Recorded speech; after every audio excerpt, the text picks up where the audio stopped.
I'm here with Edouard Parinet, owner and director of Château du Moulin-à-Vent, located in France's Beaujolais region. Edouard, how did you become involved at Château du Moulin-à-Vent? So we became involved with my family and my father in 2009. So it's right from the beginning a family project. We are not from the wine business originally.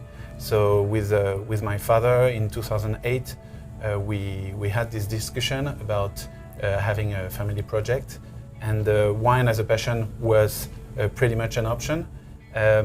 Actually, I was very myself passionate about wine, being in wine societies when I was a student, etc. And my father has a previous generation than me. He had this image of Moulin-à-Vent being very prestigious in the 70s when he was a teenager. And so Moulin-à-Vent and Château du Moulin-à-Vent seems to us to be a very enthusiastic project with a lot of potential. Gamay is by far the most important grape variety in Beaujolais. Absolutely. Can you please explain a little bit about the history of Gamay in the region and why it thrives there? Yeah. Well, actually, so Gamay comes from Beaujolais. It's actually most of the Gamay is planted here, so it's actually a pretty rare, I would say, variety in the sense that it is coming from there.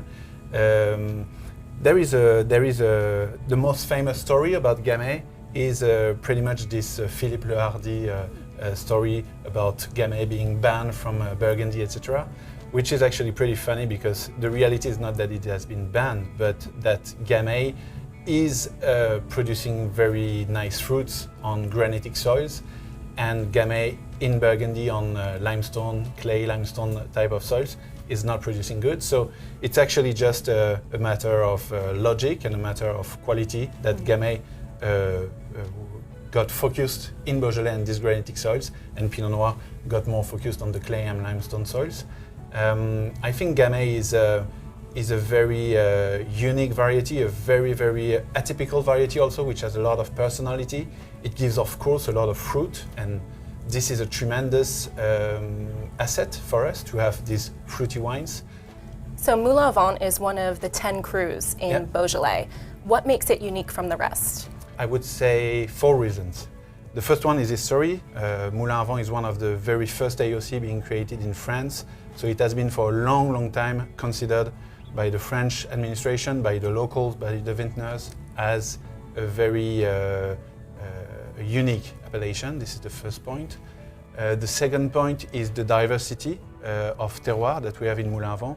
We have 69 lieux-dits in Moulin-à-Vent appellation, knowing that Moulin-à-Vent is 600 hectares big, so it's a very diverse appellation. And after, as a matter of environment, there are 2 main things making Moulin-à-Vent completely different from the others. The first one are these winds.